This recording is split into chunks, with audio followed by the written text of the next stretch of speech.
Hello dear students, कैसे हैं बेटा आप सब। उम्मीद करते हैं स्वस्थ दुरुस्त होंगे। देखिए बेटा, अब तक हम पढ़ चुके हैं अलंकार। आज हमारा दूसरा पाठ है अर्थ की दृष्टि से वाक्य भेद। तो देखिए, सबसे पहले हम बात कर लेते हैं कि वाक्य किसे कहते हैं। एक विचार से को पूर्णता से प्रकट करने वाले शब्द समूह को वाक्य कहते हैं। वाक्य शब्दों का व्यवस्थित एवं सार्थक समूह होता है। ये परिभाषा दे रखी है बुक में। इसको आप ऐसे भी कह सकते हैं कि सार्थक शब्दों का एक ऐसा व्यवस्थित समूह जो एक भाव और विचार को पूर्णता से प्रकट कर सके, वाक्य कहलाते हैं। शब्दों का ऐसा व्यवस्थित और सार्थक समूह जो किसी भाव या विचार को पूर्णता से प्रकट कर सके, वाक्य कहलाता है। जैसे उदाहरण तौर पर अशोक पुस्तक पढ़ता है, राम दिल्ली गया। ये दो वाक्य आपको दिखाई दे रहे हैं। आप इनमें देख पा रहे होंगे कि एक वाक्य में कम से कम 2 शब्द होने चाहिए। यहाँ पर आप देख पा रहे हैं 3 शब्द हैं, तो कम से कम 2 शब्द एक कर्ता और क्रिया अवश्य होने चाहिए, तब ही वाक्य बन सकता है। अशोक करता है, पुस्तक कर्म है, पढ़ता क्रिया है। तो इस तरह से आप देख पा रहे हैं कि वाक्य में कम से कम 2 चीज़ों का होना अनिवार्य है, एक कर्ता और एक क्रिया का। जैसे आप कहाँ गए, दिल्ली। तो आप देख रहे हो कि कई बार एक शब्द भी वाक्य का काम करता है, लेकिन यह आदर्श वाक्य नहीं है। जैसे आपका आंसर आया, आप कहाँ गए थे, आंसर आया दिल्ली। तो दिल्ली भी एक वाक्य काम करता है, लेकिन ये कभी कभी इस स्थिति में एक शब्द पूरे वाक्य का बोध करा देता है, लेकिन आदर्श वाक्य की श्रेणी में नहीं आता। लेकिन कोई कहे कि दिल्ली एक शब्द है, एक वाक्य है, यहाँ पर दिल्ली एक वाक्य का काम कर रहा है। कौन बीमार है, माता जी। अबे माता जी एक शब्द है और ये एक वाक्य का काम कर रहा है। तो कभी कभी एक शब्द भी वाक्य का काम कर जाता है, लेकिन कब, वार्तालाप के दौरान, बातचीत के दौरान। वाक्य की बेटा 2 अंग होते हैं, उद्देश्य और एक विधेय। उद्देश्य, वाक्य में जिसके बारे में कुछ बताया जाए उसे उद्देश्य कहते हैं। अर्थात वाक्य में जिसके बारे में जो कुछ कहा जाए उसे उद्देश्य कहते हैं। विधेय, वाक्य में उद्देश्य अर्थात कर्ता के विषय में जो कुछ बताया जाए उसे विधेय कहते हैं। तो विधेय क्या होता है, वाक्य में उद्देश्य के बारे में जो कुछ कहा जाए, उद्देश्य से मतलब अगर हम देखें तो उद्देश्य से मतलब होता है हमारा कर्ता और कर्ता विस्तार रहते हैं उद्देश्य में। तो वाक्य में उद्देश्य अर्थात कर्ता के बारे में जो कुछ कहा जाए उसे विधेय कहते हैं। वाक्य के 2 भेद हो सकते हैं। वाक्य के 2 भेद होते हैं, या कहिए वाक्य भेद के 2 आधार, एक अर्थ के आधार पर, एक रचना के आधार पर। तो अर्थ के आधार पर वाक्य भेद आपको 9th क्लास में पढ़ने हैं, और रचना के आधार पर वाक्य भेद 10th में।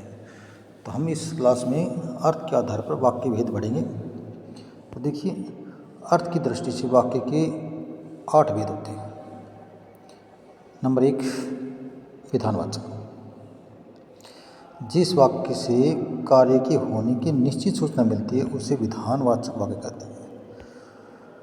सूचना असत्य भी हो या सत्य, ऐसा वाक्य किसी बात अथवा कार्य के करने या होने का सामान्य कथन मात्र होता है। जैसे वह विद्यालय गया है, वह पढ़ रहा है, वह कल लौट आया था, गंगा हिमालय से निकलती है। ये आपके सामने विधानवाचक वाक्य के उदाहरण हैं। तो विधानवाचक वाक्य होता है जिसमें कार्य के होने की सामान्य सी सूचना मिलती है, निश्चित सी सूचना मिलती है। इसमें दी गई सूचना सत्य भी हो सकती है और असत्य भी, लेकिन ऐसा वाक्य किसी बात या कार्य होने का सामान्य कथन मात्र होता है, जैसा कि आप इन उदाहरणों में देख पा रहे हैं। दूसरा आपका है निषेधवाचक यानी नकारात्मक वाक्य। नकारात्मक वाक्य निषेधवाचक, जिस वाक्य में कार्य के न होने का बोध हो उसे निषेधात्मक या नकारात्मक वाक्य कहते हैं। जिस वाक्य से किसी काम के न होने या न करने का बोध होता है उसे निषेधवाचक या नकारात्मक वाक्य कहते हैं। जैसे मैं नहीं पढ़ सक रहा हूँ, मैं कल लखनऊ नहीं जाऊँगा, वह कल नहीं लौटा।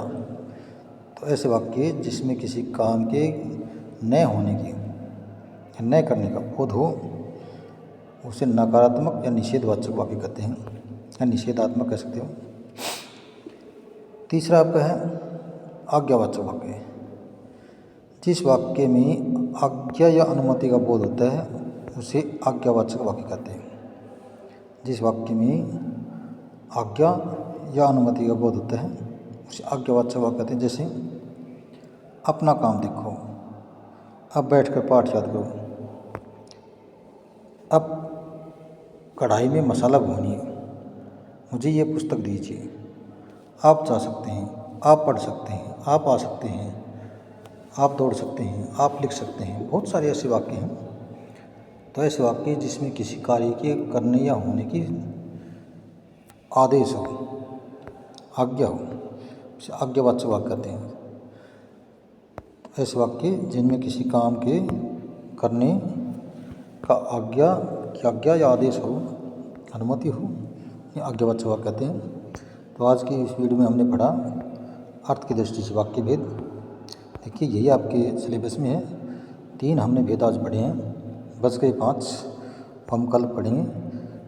आज समझ लीजिए आपके पास परिभाषाएं हो गई हैं। वाक्य किसे कहते हैं, वाक्य के कितने अंग होते हैं, उद्देश्य किसे कहते हैं, विधेय किसे कहते हैं, वाक्य के कितने भेद होते हैं आप बताएंगे। वाक्य के 2 भेद होते हैं। नंबर 1 अर्थ के आधार पर वाक्य भेद, नंबर 2 रचना के आधार पर। फिर बताएंगे अर्थ के आधार पर वाक्य के 8 भेद होते हैं, जिनमें हम ये गिनवाएंगे 8। तो आज की इस वीडियो में हमने 3 पढ़े हैं। पहला विधानवाचक वाक्य, जिस वाक्य में किसी काम के करने या होने की सामान्य सी सूचना मिलती है उन्हें हम विधानवाचक वाक्य कहते हैं। जो सूचना सामान्य सी वो किसी काम के होने का एक कथन मात्र होता है। वो सूचना सत्य भी हो सकती है और असत्य भी। निषेधवाचक होता है जिसमें किसी काम के न होने की सूचना मिलती है, उसे निषेधवाचक, नकारात्मक और आज्ञावाचक में हमने पढ़ा कि जिस वाक्य में किसी काम के करने की आज्ञा या अनुमति या आदेश हो उसे आज्ञावाचक वाक्य कहते हैं। जैसे आप देख रहे हो, अपना काम देखो, अब तुम बैठ कर पढ़ो, अब तुम यहाँ से चले जाओ, तुम घर पर पढ़ो, पुस्तक लेकर आओ, ये पुस्तक मुझे दे दो, अब आप यहाँ से जा सकते हैं। इस तरह के वाक्य हैं जिनमें आज्ञा या आदेश या अनुमति का बोध है। तो आज की इस वीडियो में हमने अर्थ के आधार वाक्य भेद पढ़े, उसके 3 भेदों को हमने आज यहाँ पर डिस्कस किया। बाकी नेक्स्ट वीडियो में पढ़ेंगे। Thanks, have a nice day.